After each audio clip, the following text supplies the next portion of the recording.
Ulan na po, hindi na po tayo makakapagpatuloy sa pagtatanim dahil medyo lumalakas-lakas na, no?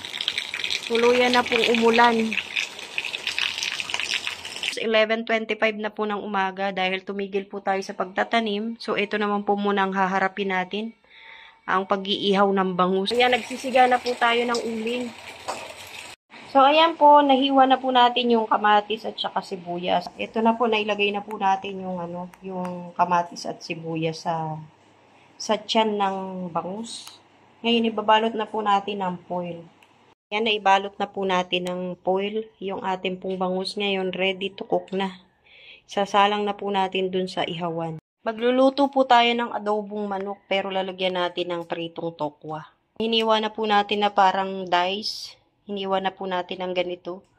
Para mamaya hindi na po natin hihiwain. Ipiprito na po natin ngayon dahil nakasalang na po yung kawali natin. Ayan na po, luto na po yung ating adobo. Yung isda na lang po na inihaw natin yung titignan natin. Yan ho.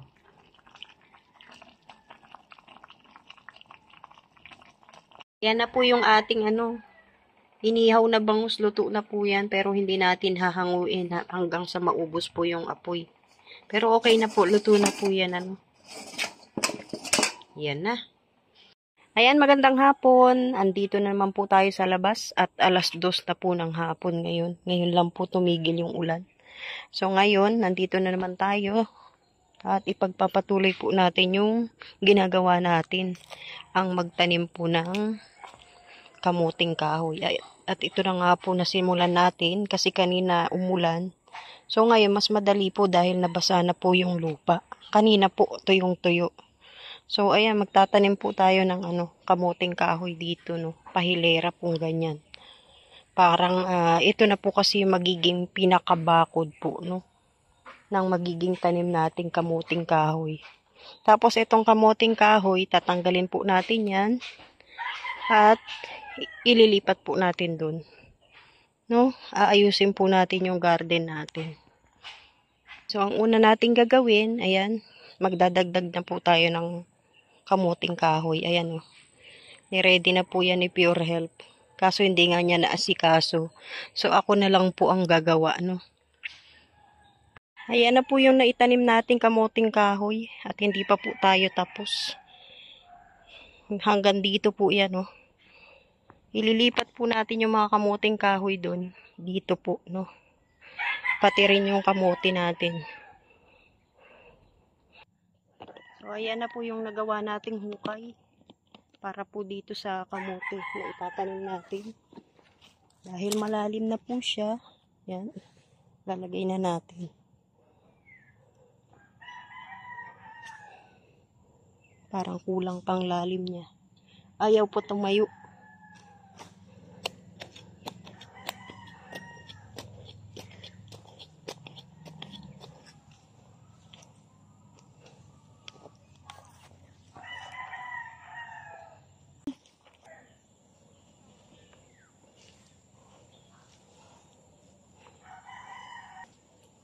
Ayan. Maghuhukay po muna tayo. Tapos saka natin itutusok yung mga kamuting kahoy.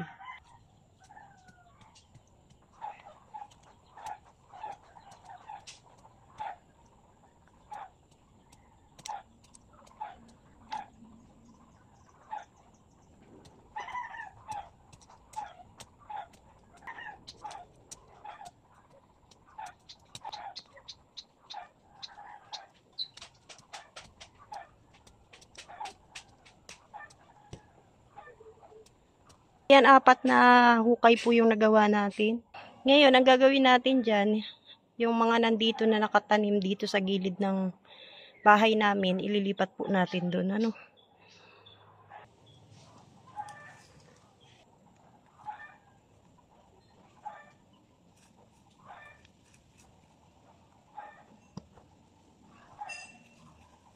Ito pong isang to, meron pong laman. Ayan o, nakikita nyo.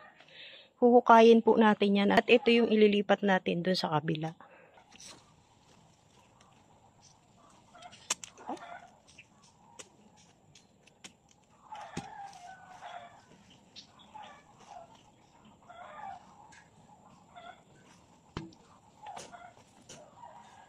Ay, hindi natin mahatak. May laman siya pero maliit lang. So, ito lang po yung laman niya. Tapos, ito maliliit pa. Mukhang lalaki pa to kaso binunot na po natin. Ito naman po yung katabi ng binunot natin. Meron din po siyang laman. Ayan po, oh, nakikita nyo.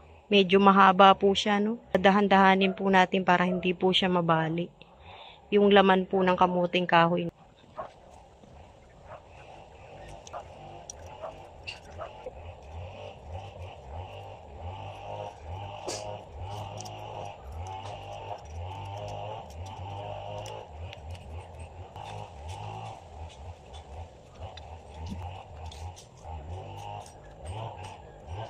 Ang haba ng laman. Ewan ko lang po kung meron pa pong ibang laman. So, titignan natin, pakikiramdaman natin bago natin hilain. So, ayan, natanggal na po natin. Wala na po siyang ibang laman kundi ito. Isang napakahabang kamuting kahoy. Ayan, oh. Ayan na po yung naitanim natin. Hanggang dito na po. Umabot na po hanggang dito. Oh. Diba? Napuno na natin siya. Ngayon naman po, ito namang talbos aayusin natin. Ito, bubunutin din po natin yan. Ito na lang po yung natitira. Bubunutin din po natin yan, pero itatanim din natin. Ngayon, tatanggalin na po natin yung Ngayon, tatanggalin na po natin yung mga talbos. At itatanim na po natin ng maayos.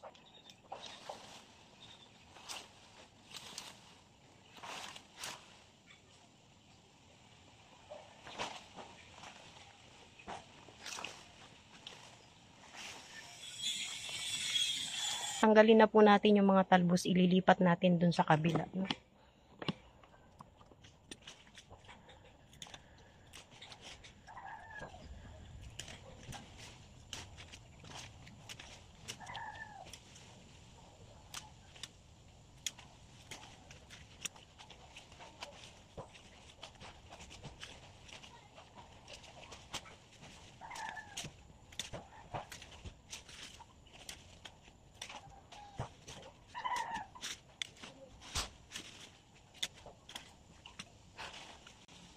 So, ayan. Marami na po tayong nakuha. Ito, itatanim na po natin. Itatanim na po muna natin dun sa kabila.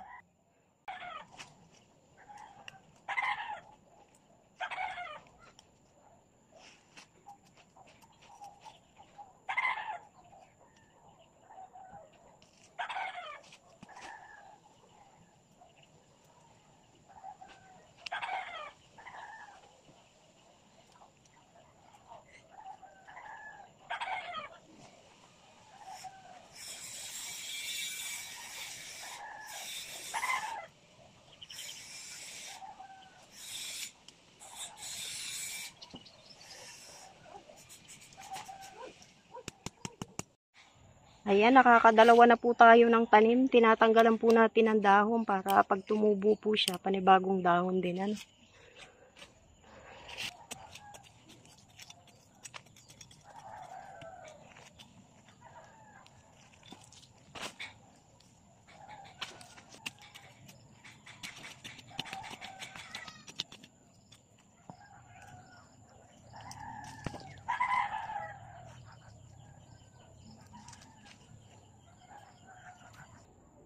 Ang dami na po nating naitanim na talbos. Ayan. O, diba? Tapos yung talong dito natin nilagay. Pinutol natin yung talong. Subukan natin kung mabubuhay pa po. Tingnan nyo po, oh. May nakuha akong kalamansi. Ayan, may ugat, oh. Binunot ko lang po siya. Ngayon, itatanim po natin at titignan natin kung mabubuhay. Ayan po, tatanggalin na po natin yung mga talbos.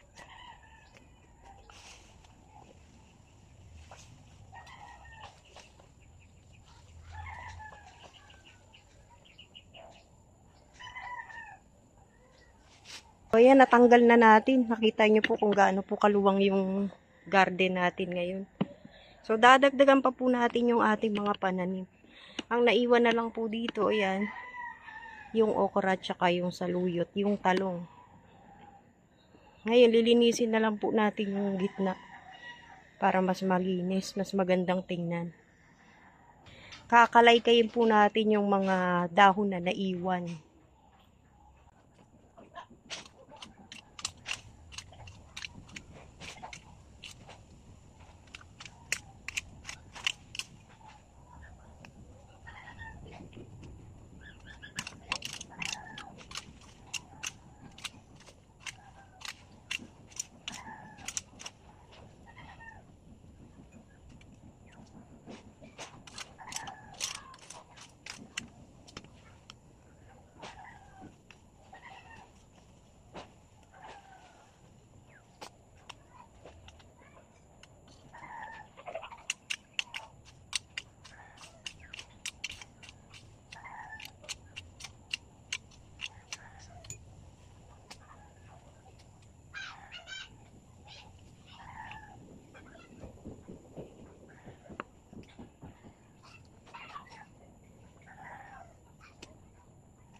Yan na, oh, malinis na po yung ating garden. Yan po, oh. Ay, ang gandang tignan. So, itong mga kamuting kahoy na to ililipat po natin, ano, bubunutin din natin. So, yan. Trabaho na ulit. Alas 4 na po ng hapon. Medyo nagugutom na po tayo.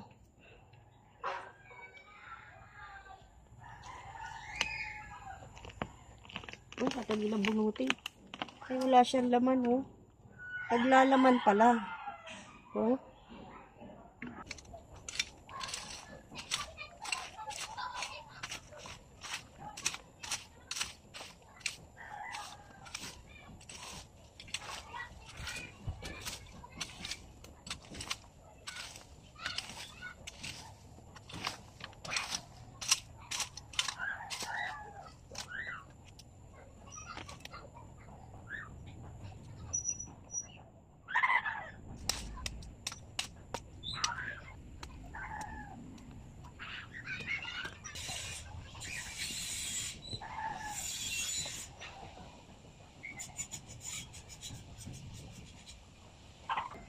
Ito yung pinakamataba sa lahat ng kamuting kahoy na itanim natin.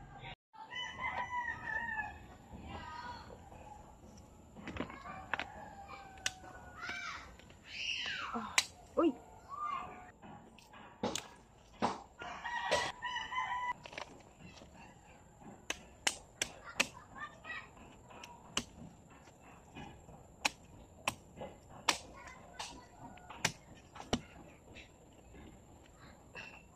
Yung binunot po natin kamuting kahoy, ayan, yung pinakamataba. Kinuha lang po natin yung laman at ibinalik po natin siya dyan. Ito naman, papantayin na lang po natin, tatanggalin na lang po natin yung mga maliliit na tanim.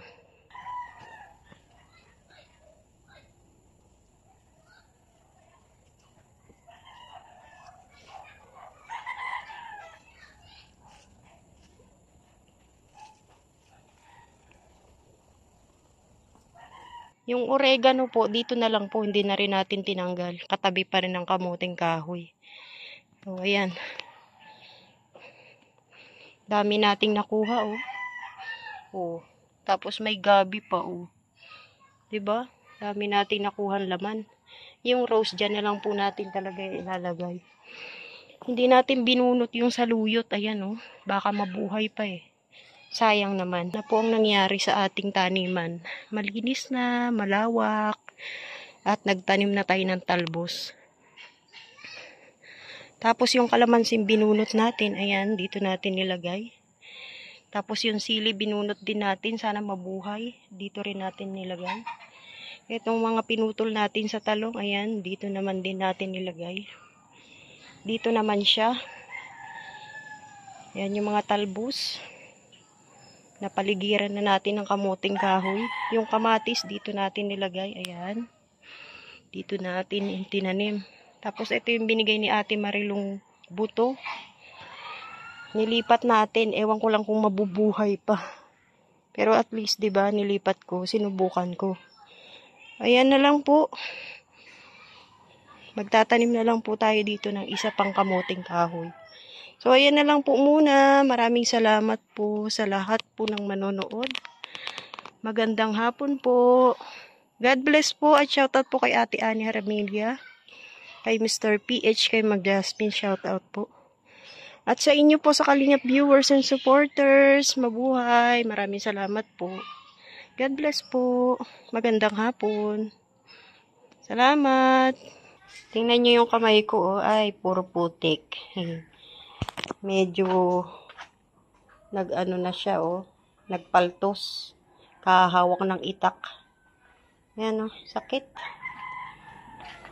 Ayan, magpapahinga na po tayo. Kasi wala na po tayong gagawin dahil nagluto na po tayo ng ulam para sa gabihan. So, talaga magpapahinga lang po tayo at maya-maya po maliligo na tayo.